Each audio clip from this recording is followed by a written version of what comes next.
Les vraies voix Sud Radio, 17h-20h, Philippe David. La situation du pays est vraiment très mauvaise. Je pense que ce que vous proposez est une trahison de ce qu'est l'esprit français et la République. Moi, ce que je vois, c'est qu'il y a 400 000 pauvres supplémentaires sous votre quinquennat. 400 000 pauvres. Vous êtes climato-sceptique. Je suis absolument pas climato-sceptique, mais vous êtes un peu climato-hypocrite. Vous ne parlez pas à d'autres dirigeants, vous parlez à votre banquier quand vous parlez de la Russie. C'est ça le problème, Madame Le Pen. Il est beaucoup plus discipliné qu'il y a 5 ans, Madame Le Pen. Oui, c'est vrai. Écoutez, on voit qu'on vieillit. Je serai très respectueux à votre égard. Vous, ça ne se voit pas. Moi, j'ai peur que ça se voit beaucoup, Madame. Ah, la musique du bon, la brute, le truand, Ennio Morricone. Débat d'entre-deux tours hier soir et nombre d'internautes se sont émus que la sécurité soit traitée très tard avec 5 minutes pour chaque candidat, alors que c'est la 3e priorité des Français.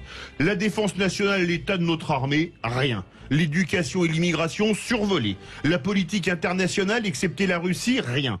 L'emploi des seniors, lors du débat sur les retraites, pas un mot. L'emploi des jeunes, pas un mot. Bref, on a assisté à un débat où on n'a pas parlé, où on n'est pas allé au fond des sujets. Aux USA, il y a 2 débats. Faudrait-il en mettre un chaque semaine de l'entre-deux tours en France? De notre premier débat, faudrait-il 2 débats pour approfondir les sujets? Vous êtes 73,6% à dire oui. Avec nous, Benjamin Morel, docteur en sciences politiques et maître de conférences en droit public à Paris 1. Benjamin Morel, bonsoir. Bonsoir. Alors c'est Paris 2. Paris 2, autant pour moi. Ne me fâchez pas avec mes collègues. Aucun souci. Est-ce qu'on peut franchement parler de sécurité en 10 minutes TTC après 23 heures alors que c'est la 3e priorité des Français? Non, moi je suis fondamentalement favorable à ce qu'il y ait 2, voire même 3 débats. Pour 2 raisons en réalité. D'abord parce que ça permettrait de mieux structurer la campagne avec pour le coup une forme de suivi. Ça permettrait une plus grande maturation de l'électorat sur l'ensemble des sujets. Et ensuite, ça permettrait tout bêtement de rendre le tout beaucoup plus digeste, avec une répartition des thèmes qui serait beaucoup plus pertinente, avec la possibilité d'aller au fond des thèmes et avec un format qui serait beaucoup moins long, parce que 2h30 pour une grande partie des électeurs, il s'avère que c'est assez difficile à suivre. Donc là, pour le coup, je crois qu'on arrive quand même au bout d'un format. Philippe Bilger, qui lui, même en 30 secondes, va toujours au fond des sujets. Du moins, j'espère que ça n'est pas une pure flagornerie de votre part. Ça ne me ressemble pas. Mon cher Philippe, je ne suis pas totalement d'accord avec le point de vue de Benjamin Morel. Non pas que le mien soit forcément scientifique et pertinent, mais j'avoue que je suis assez sensible, malgré les reproches qu'on peut faire à l'unique débat, à ce qu'il y a d'irréversible, d'immédiat, d'irrattrapable, si j'ose le terme, dans un unique débat. Bien sûr, il y a des lacunes, il y a des choses qu'on n'a pas bien traitées, pas profondément traitées, mais il me semble que la campagne qui précède, aussi discutable qu'elle soit, a permis de les évoquer, a permis d'en dresser au moins le squelette, pas trop sommaire. Et donc je crois qu'il faudrait en rester véritablement à un unique débat qui offre cette espèce d'irréversibilité démocratique avec chaque candidat qui doit assumer ses forces et ses faiblesses et laisser le citoyen en tirer la conclusion le moment venu. Benjamin Morel. Alors, on est souvent d'accord avec Philippe Bilger, mais là, je crois qu'on n'est en effet pas d'accord pour 2 raisons fondamentales. D'abord parce que... Donc, il va dire que vous avez tort si vous n'êtes pas d'accord avec lui. Non, non, parce que pour le coup, tout à l'heure, Philippe disait que... Je dirais que Benjamin a raison, mais Morel a tort. Il y avait une approche scientifique, il n'y a pas d'approche scientifique en la matière. C'est-à-dire que pour le coup, on est essentiellement sur de l'empirique. Non, le premier élément de désaccord, c'est que... je suis pas justement certain qu'il soit bon démocratiquement, que tout se joue sur un coup. L'objectif, encore une fois, c'est pas de caster la nouvelle star. L'objectif, c'est d'élire un président de la République. Et pour ça, d'apprécier sur plusieurs séquences combien il peut assumer ou pas la fonction.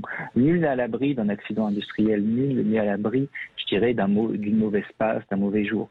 En revanche, parier le destin d'une nation dessus, je suis pas sûr que ce soit une bonne idée. Donc la multiplication justement des débats permet de tester les candidats et permet beaucoup mieux de les éprouver. Le deuxième élément de désaccord, eh bien, c'est que cette campagne, moi, je l'ai trouvée très peu structurée, justement, sur les sujets de fond. Et si on veut arriver à faire vivre une campagne sur différents thèmes, et pas seulement sur le thème du jour ou le thème dominant, le fait d'avoir plusieurs débats sur différentes thématiques oblige quand même à une mobilisation thématique en amont et en aval, à la fois des médias, des états-majors, de la communication politique, pour ce jour-là parler sécurité, puis quelques jours plus tard parler pouvoir d'achat, sans qu'un thème n'excite totalement l'autre. Et je pense que pour le coup, démocratiquement, ce serait beaucoup plus sain d'avoir une vision pour l'électorat beaucoup plus complète des grandes thématiques qui sont celles, en tout cas celles qui devraient être celles d'une campagne. Lydia Guirousse. Moi, j'ai pas d'avis tranché sur la question. Je pense qu'on peut. Vous êtes d'accord avec tout le monde? Non, mais je pense qu'on peut effectivement y réfléchir et peut-être faudrait-il ouvrir ce chantier. Il faut toujours tenter d'améliorer la démocratie et tenter d'améliorer l'information des électeurs. Donc j'avoue que je ne sais pas. Je me demande si les Français n'ont pas justement une forme de saturation. Parce qu'aujourd'hui, il y a un élément qui est nouveau depuis, je crois, 2-3 élections, c'est quand même les primaires, où déjà il y a du débat, où on parle de programme. Ensuite, il y a le premier tour. Vous avez toutes ces chaînes d'information en continu qui décryptent les programmes, les propositions des différents candidats. Je me demande si ça sera pas trop d'avoir 2 ou 3 débats en quelques jours finalement, parce que c'est 15 jours entre le premier et le deuxième tour, et en même temps il y a une campagne sur le terrain à faire. Je ne sais pas si matériellement ils auront la possibilité de caser 2 ou 3 débats par grande thématique, et après quand on fait un deuxième débat ou un troisième débat, souvent celui qui de fait devient celui qui est le plus fondamental et le plus important, c'est le dernier, parce que le dernier va effacer les précédents.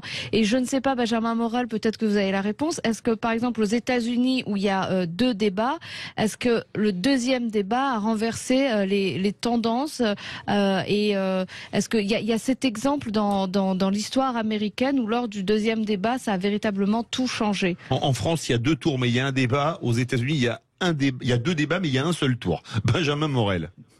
Oui, mais il y a une année d'élection avant. Oui. Oui, et puis il y a une année de primaire également. Donc il y a également beaucoup de débats, mais avec un paysage politique qui est un peu différent, étant donné qu'en effet, on a une élection qu'à un seul tour. Ce qui rend les choses, entre guillemets, plus claires. Alors, en réalité, aux États-Unis comme en France, ces débats changent assez peu la donne. Parce qu'il faut comprendre qu'il n'y a pas vraiment d'électeurs flottants entre les 2 candidats. Il n'y a pas un électeur, il y en a très peu, qui hier soir s'est dit « Ah, j'allais voter Le Pen et tout d'un coup, je vais voter Macron » ou vice-versa. C'est-à-dire que ces débats servent à mobiliser ou à démobiliser votre électorat. Dans une élection où une grande partie des électeurs ne votent pas, dans une élection qui n'est pas tout à fait déséquilibrée en termes de rapport de force, celui qui remporte l'élection n'est pas celui qui a le plus large électorat. Celui qui remporte l'élection est celui qui arrive le mieux à mobiliser son électorat, à tirer de l'abstention des électeurs qui peuvent être tentés par un vote blanc ou par le fait d'avoir piscine ou poney ce jour-là. Et donc, à partir de là, si vous voulez, c'est l'image que vous renvoyez, les thématiques que vous abordez peuvent permettre de mobiliser. Et donc, la multiplication des débats là-dessus peut avoir plusieurs intérêts, c'est-à-dire ça peut permettre de mieux mobiliser une partie de l'électorat, et à l'électorat qui est mobilisé, eh bien, de mieux savoir exactement pourquoi il se mobilise ou il ne se mobilise pas. Donc pour ça, je pense que c'est plus sain démocratiquement, et il ne faut pas forcément en faire, encore une fois, quelque chose uniquement en termes de match, de rapport de force. C'est en fait beaucoup plus ambigu que ça, le statut des débats. David Degouille. Alors moi je suis vraiment très peiné parce que je suis souvent d'accord avec Benjamin Morel quand je l'écoute sur CNews par exemple, et là je suis en total désaccord. En total désaccord avec lui. Philippe Bilger a déjà donné quelques raisons de s'opposer à cette évolution. Je vais en donner 3 autres.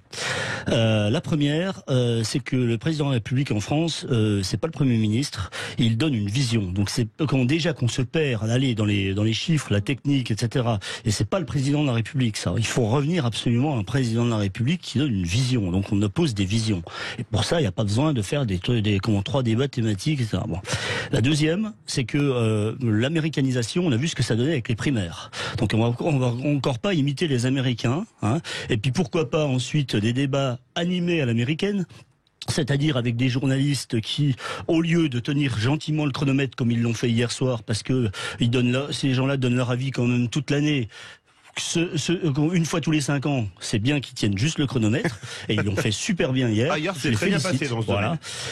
Donc, si on va avec des débats à l'américaine où les journalistes donnent leur avis, etc., et se permettent d'orienter le débat avec leurs propres opinions, c'est très peu pour moi. Et fatalement, si on va dans cette situation, dans cette pente-là, on va y aller. Voilà. Et puis la troisième chose, et comme ça, Philippe David va être super content parce que ça fait une liaison avec le prochain sujet. Déjà qu'hier soir, il y a eu 15 millions de personnes pour un seul débat. J'imagine comment ça sera s'il y en a 2 ou 3. Le troisième, il n'y aura plus personne qui l'écoutera. Benjamin Morel. Alors, on n'est pas fondamentalement en désaccord sur tout. Alors, sur l'américanisation des débats, on se retrouve. C'est-à-dire que, en effet, les journalistes dans ce type de débat, qu'ils soient 1, 2, 3, 10, ne doivent que tenir le chronomètre. Sinon, on sombre dans quelque chose qui est totalement différent et vous avez le risque que tout bêtement, il y ait une prise à partie d'un candidat ou d'une candidate plus que d'un autre. Et donc là, ça pose un problème ensuite en termes d'équilibre démocratique. Donc, pourquoi pas plusieurs débats, mais il ne faut pas une américanisation des débats. Sur le point du rôle du président de la République, là aussi, on est fondamentalement d'accord. Le problème, c'est qu'actuellement, pour tout un tas de raisons qu'on pourrait analyser, qui est lié aux évolutions à la fois institutionnelles, de la structuration du paysage de la communication médiatique et aux attentes d'une partie de l'électorat, le président de la République a absorbé le rôle de Premier ministre. C'est un problème démocratique et c'est un problème, y compris d'ailleurs pour le président de la République lui-même. C'est un problème également en termes de projection dans une conception qui, je dirais, serait à plus long terme de la politique et d'une vision pour la nation. Mais le fait est qu'actuellement, on en est là. Et que, ce faisant, soit on change le système, pourquoi pas, soit, si on acte le fait qu'il est ainsi, il faut pouvoir justement tester un peu plus les candidats. Sur le dernier élément, désolé, comme je n'ai pas pris de notes, j'ai oublié. C'était, il disait que déjà qu'il n'y avait que 15 millions de téléspectateurs avec un débat. Évidemment. Grosso modo, je vais un peu exagérer les propos de David Degouille. Le troisième débat, ça fait autant d'audience qu'un documentaire animalier à 4h du matin, quoi. Vous voyez ce que je veux dire?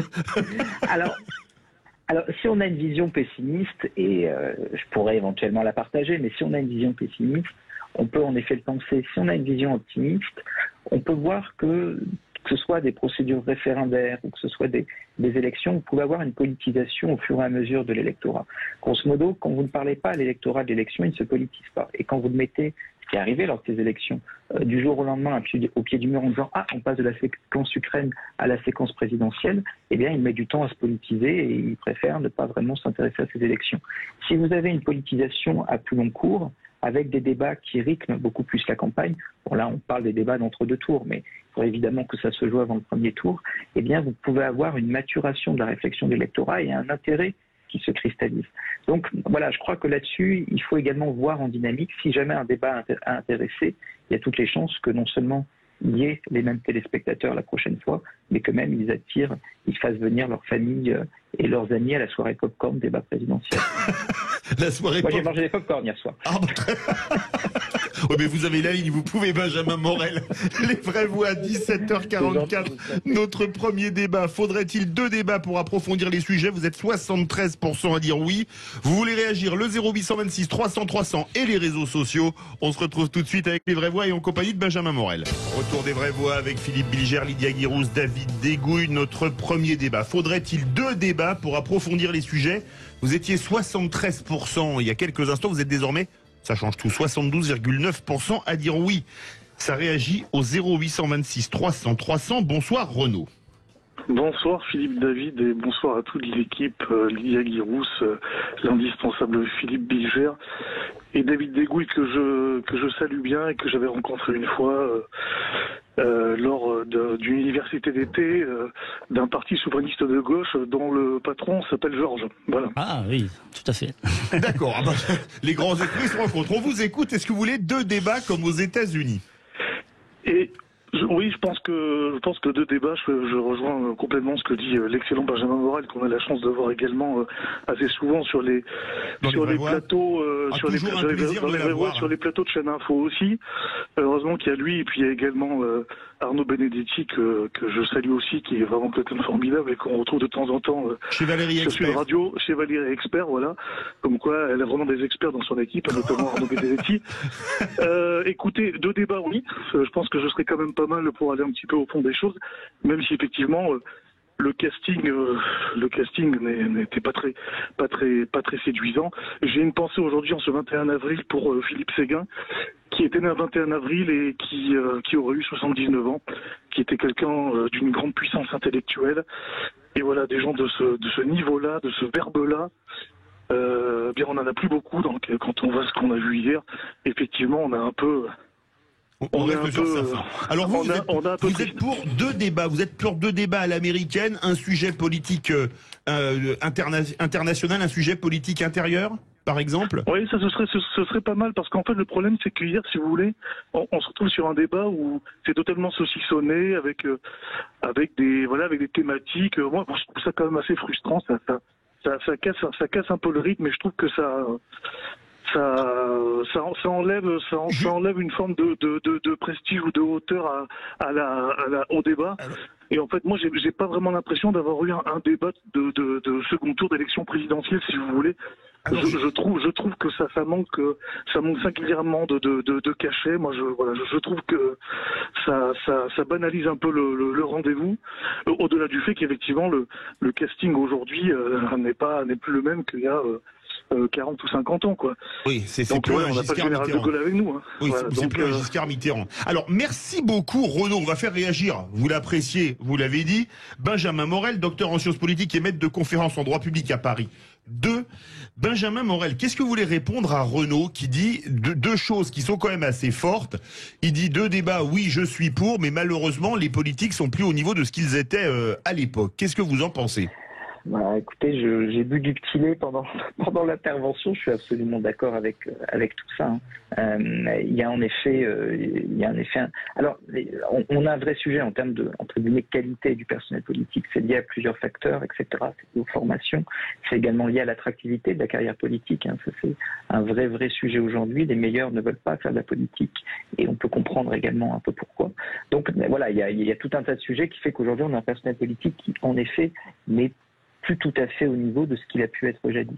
Après, l'idée d'avoir deux débats, dont un sur l'international, on parlait tout à l'heure de comment relever la fonction, ça m'apparaîtrait une excellente idée en réalité, parce que lorsque vous élisez un président de la République, vous n'élisez pas en effet un petit apothicaire des comptes publics, vous élisez quelqu'un qui doit développer une vision du monde, les forcer, même si ce n'est pas parmi les préoccupations fondamentale des Français, on peut le regretter, mais dans les enquêtes, c'est comme ça. Mais forcer malgré tout sur une heure et demie à débattre de politique internationale, ce serait probablement, même si ce ne serait pas forcément le débat qui ferait le plus de téléspectateurs, ce serait malgré tout, je pense, participer au rehaussement de cette élection et au rehaussement de la fonction. Philippe Bilger veut réagir.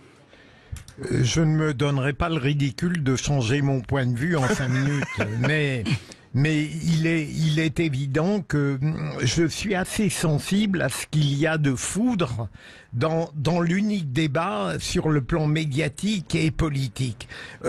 On a des débats avant, ils n'ont peut-être pas été brillants. Il est clair que ce qui s'est passé entre les deux tours, ça n'a pas été d'une profondeur absolue, même si finalement on a eu par moments un syndrome de débat de second tour avec des pics constants, des polémiques, des controverses, et donc j'ai tendance à considérer, peut-être parce que j'aime ça et que je le relis à la cour d'assises avant l'appel précisément, à ce caractère d'instantanéité qui a la rançon d'une forme d'imperfection, d'une sorte de on ne traite pas tous les sujets avec exhaustivité, mais il faut considérer l'ensemble, la campagne avant et le débat unique qui apporte quelque chose, me semble-t-il, précisément à cause de son caractère irréversible.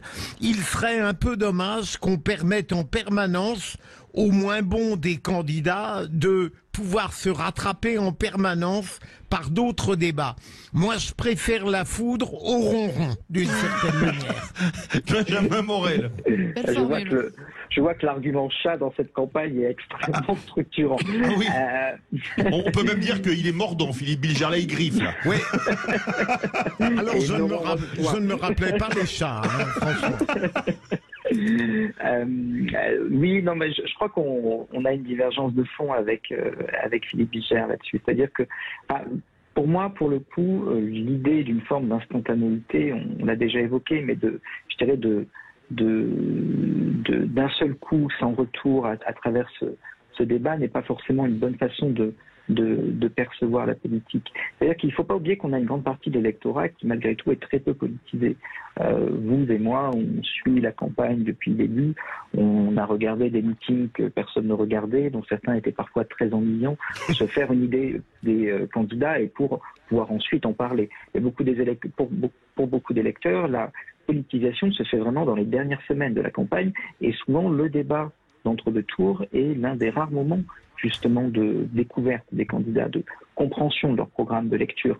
Si jamais c'est pas lisible, si jamais tout se joue sur une mauvaise journée pour l'un des candidats ou un moment où il est quelque peu déstabilisé, eh bien malgré tout on perd en profondeur dans le choix. C'est-à-dire que en démocratie, la meilleure façon de faire un choix, c'est que ce choix soit le plus maturé possible, le plus construit, le plus éclairé. Et donc, plus vous avez de l'information et plus cette information est, je dirais, lisible, claire, ce qui ne permet pas vraiment de faire, ça a été évoqué, un débat de 2h30 avec des séquences de 15 minutes par thématique, eh bien, plus ce choix m'apparaît à la fois honnête, démocratique et, in fine, étant donné qu'il est éclairé, bon pour le pays. On retourne au 0826 300 300. Bonsoir Abdel. Bonsoir Philippe, bonsoir à toute l'équipe. Écoutez, je viens d'écouter monsieur Benjamin Morel. Exactement. Et moi, je suis complètement contre ce seul et unique débat. Parce que quand on a un Jupiter qui refuse tout débat jusqu'à la dernière minute, puis qu'il arrive, moi hier j'ai pas vu un président du tout, j'ai vu un baron, voilà, tout simplement. Ça m'a quand même agacé que Marine ne m'a pas défendu, même si je l'avoue, demain je vote pour elle, parce que tout simplement. C'est votre droit. Exactement. Tout simplement, je vais vous dire, au fond de ma pensée, il faut dégager Macron, quoi qu'il en coûte, tout simplement. C'est une superbe phrase que je trouve. Alors, c'est votre point de vue aussi. Bien sûr. Et hier, même si je vois que j'ai pas été défendu par Marine parce elle ne l'a pas en fait mis devant son bilan catastrophique. Parce que, bon, je sais pas si je suis le seul auditeur ou je suis le seul Français qui voit sa vie en train de décliner vers le bas depuis 5 ans. En l'occurrence, elle s'est accélérée depuis 5 ans. Moi, je suis en France depuis les années 2000. Je suis arrivé en 2001. Donc bon, ce débat, moi, j'avais beaucoup d'espoir sur ça. C'est vrai que c'était très lent, très lent. 15 minutes. Il a duré 15 minutes de plus à peu près que ce qu'il aurait dû durer, 10 à 15 minutes. Voilà, et on avait, comme vous l'avez certainement vu, un thème en 15 minutes qui, des fois, les candidats n'arrivaient pas à exprimer ce qu'ils voulaient nous faire exprimer, donc c'était un petit cafouillis dans nos têtes. Après, on était toujours sur nos fins. Et comme à un moment, moi personnellement, j'étais pour un des deux candidats, et ce candidat, on le voit pas du tout se relever après la phrase de moi quand je parle à Poutine c'est avec un président, vous quand vous parlez à Poutine c'est pour vous parler à votre banquier. Bon, c'était la phrase, c'était une arme. La punchline préparée, oui. Ah c'est bon, ça c'était une droite. Abdel, pour moi, Abdel, il nous reste à peine 2 minutes. On va faire réagir Benjamin Morel. Benjamin Morel, merci beaucoup Abdel. Qu'est-ce que vous voulez répondre à Abdel qui dit quelque part, c'est très frustrant parce que dans cette campagne, et je suis d'accord avec lui, on n'a pas parlé du bilan d'Emmanuel Macron. C'est un vrai problème. Et pour le coup, il s'en est extrêmement bien tiré hier soir, en réalité, en renvoyant à chaque fois les questions et puis en interrogeant Marine Le Pen sur ses votes. Donc là, moi, je comprends le point de vue d'Abdel, mais je pense que pour le coup, ça plaide justement plutôt en faveur d'un deuxième débat. C'est-à-dire que là, très clairement, si vous voulez mettre Emmanuel Macron... il veut un deuxième débat, Abdel. Il dit comme ça, on aurait pu parler du bilan. Oui. Ok, j'avais pas compris les prémices. Oui, dans ce cas-là, en effet, c'est-à-dire qu'un deuxième débat qui permettrait justement d'aborder le bilan, qui permettrait aux équipes de Marine Le Pen de mieux la préparer pour que justement elle conduise Emmanuel Macron à répondre un peu plus sur son bilan, serait probablement plus éclairant, si vous voulez. Là, on a un Emmanuel Macron qui s'en est plutôt bien tiré d'un point de vue rhétorique. Après, on peut discuter sur le fond. Le fait qu'il soit apparu arrogant, probablement va démobiliser une partie de son électorat. Je suis pas sûr qu'il sorte réellement vainqueur là-dessus de ce débat. Mais du point de vue rhétorique, il a bien tourné les choses. Un deuxième débat permettrait peut-être justement de rééquilibrer certains points. David Dégouille veut réagir pour le mot de la fin. Oui, juste vous dire, effectivement, ce débat, il y avait trop de thèmes. Il y avait trop de thèmes. Moi, je me souviens, le premier débat que j'ai regardé, j'avais 17 ans, c'était Mitterrand-Chirac en 88. Et en fait, les candidats étaient extrêmement libres. C'est-à-dire qu'il il devait y avoir à peu près 2-3 thèmes. Il y avait régalien, il y avait économie, il y avait, et à partir de là, les candidats se débrouillaient et entre eux, c'était beaucoup plus vivant comme ça, et ils allaient dans le fond. Et en fait, ils allaient sur tous les sujets, parce qu'ils allaient sur les sujets qu'ils souhaitaient chacun l'un l'autre. On sentait la frustration des candidats hier, parce qu'ils voulaient poursuivre sur certaines thématiques. On leur dit non, maintenant on atteint le timing, vous avez 5 secondes d'avance. Donc on maintient le chronomètre et on arrête, alors que c'est le moment qui devient intéressant dans les échanges et tout, et on pense qu'il peut y avoir quelque chose qui va se dégager, qui va parler aux Français. On doit suivre un programme et les journalistes sont obligés d'arrêter. Je trouve que on gagnerait à mettre plus de liberté, peut-être moins de thématiques, même si ça frustre. On a vu que sur l'écologie, certains sont frustrés, on n'en a pas assez parlé. Mais là, le fait que ce soit trop morcelé, trop structuré, ça devient assez pénible. Merci beaucoup Benjamin Morel. Je vais me permettre de vous citer. On est toujours heureux que vous n'ayez ni aquaponie ni piscine pour venir dans les vraies voies. Allez, verdict sur Twitter. Faudrait-il 2 débats pour approfondir les sujets? Vous êtes toujours 72,9% à dire oui. On se retrouve tout de suite.